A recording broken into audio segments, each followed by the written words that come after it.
తమిళ hero TVK party chief విజయ్ను కరూర్ తొక్కిసలాట ఘటన వెంటాడుతోంది. ఈ దుర్ఘటనకు సంబంధించి తాజాగా సిబిఐ ఎదుట విజయ్ హాజరయ్యారు. కాగా వారం క్రిందట ఇదే అంశంపై ఆయన సిబిఐ ఎదుట హాజరైన సంగతి తెలిసిందే. కాగా తాజా విచారణలో సదరు ఈవెంట్ నిర్వహణకు సంబంధించి ప్రభుత్వం నుంచి తీసుకున్న అనుమతులు అలాగే ఇతర కీలక అంశాలను సిబిఐకు విజయ్ వెల్లడించినట్లు సమాచారం.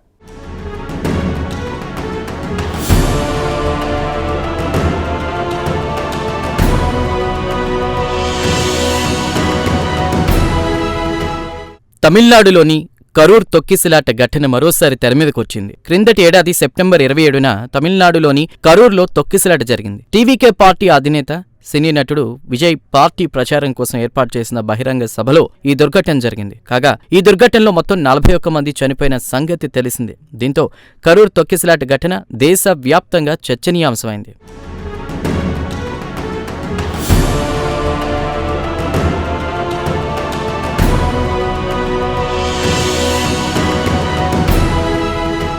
కాగా సుప్రీంకోర్టు ఆదేశాల మేరకు తొక్కిసలాట ఘటనపై సిబిఐ విచారణ జరుపుతోంది.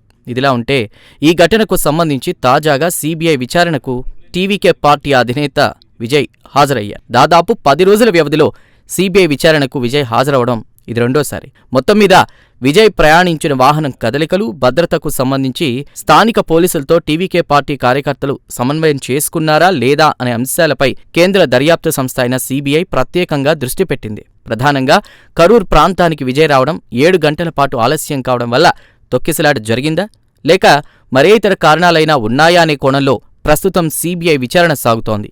ఈ నేపథ్యంలో భారీ భద్రత మధ్య ఢిల్లీలోని సిబిఐ ప్రధాన కార్యాలయానికి విజయ్ వెళ్లారు. విచారణకు సిబిఐ అధికారులకు ఆయన సహకరించారు.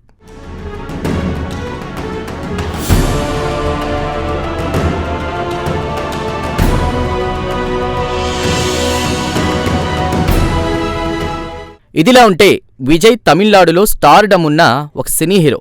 అలాంటి హీరో వస్తున్నాడంటే పెద్ద సంఖ్యలో అభిమానులు, సామాన్య ప్రజలు గుమిగూడడం సహజం. ఈ నేపథ్యంలో జనసందోహాన్ని ముందుగా అంచనా వేసుకుని అందుకు అనుగుణంగా బందోబస్తును పోలీసు యంత్రాంగం చేయాల్సి ఉంటుంది.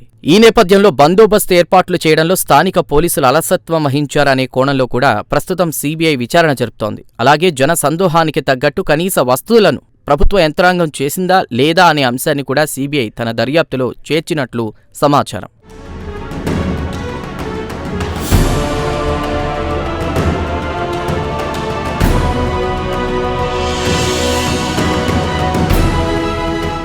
కాగా ఇప్పటికే సిబిఐ ఎదుట విజయ్ 2 సార్లు హాజరయ్యారు. తొక్కిసలాట ఘటనకు సంబంధించి తనకు అందిన సమాచారాన్ని కేంద్ర దర్యాప్తు సంస్థకు అందజేశారు. అంతేకాదు 100% సిబిఐ విచారణకు విజయ్ సహకరించారు. ఈ నేపథ్యంలో సిబిఐ తీసుకునే తదుపరి నిర్ణయంపై తమిళనాడు ప్రజల్లో తీవ్ర ఉత్కంఠ నెలకొంది.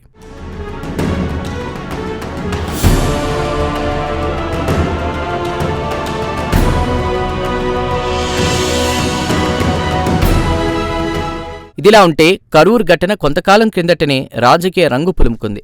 విజయ్కు అండగా భారతీయ జనతా పార్టీ నిలబడింది. తొక్కిసలాటకు సర్కారే బాధ్యత వహించాలని కమలం పార్టీ కుండబద్దలు కొట్టింది. అంతేకాదు సినీ నటి ఎంపీ హేమామాలిని నాయకత్వంలో బీజేపీ పార్లమెంటు సభ్యుల బృందం ఒకటి కొన్ని నెలల క్రిందట కరూర్ ఘటనాస్థలిని సందర్శించింది. ఈ సందర్భంగా డీఎంకే సర్కార్పై బీజేపీ ఎంపీలు నిప్పులు చెరిగారు. విజయ్ ఒక స్టార్ హీరో అనే సంగతి తెలిసి కూడా ఆయన ప్రచార సభకు పక్కా భద్రతా ఏర్పాట్లు చేయడంలో డీఎంకే సర్కార్ ఫెయిల్ అయిందని బీజేపీ ఎంపీ హేమామాలిని దుయ్యబట్టారు.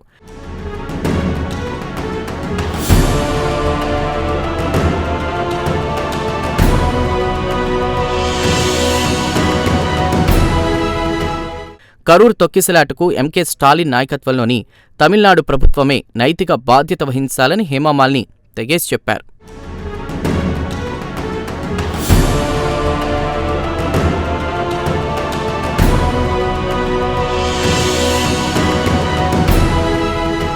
ఈ నేపథ్యంలో మరికొన్ని నెలల్లో జరగనున్న తమిళనాడు ఎన్నికల్లో కమలం పార్టీతో విజయ్ పార్టీ పొత్తు పెట్టుకుంటుందన్న ఊహాగానాలు వచ్చాయి. అయితే కమలం పార్టీతో పొత్తు ప్రసక్తే లేదని ఇటీవల విజయ్ పార్టీలోని సీనియర్ నేతలు కుండబద్దలు కొట్టారు. అంతేకాదు భారతీయ జనతా పార్టీ తమకు సైద్ధాంతిక ప్రత్యర్థి అని టీవీకే పార్టీ వర్గాలు స్పష్టం చేశాయి. ఈ నేపథ్యంలో విజయ్ పార్టీ ఎవరితో పొత్తు పెట్టుకుంటుంది అనే అంశం తీవ్ర ఉత్కంఠగా మారింది. ఏమైనా తమిళనాడు రాజకీయాలు తీవ్ర ఉత్కంఠగా మారాయి.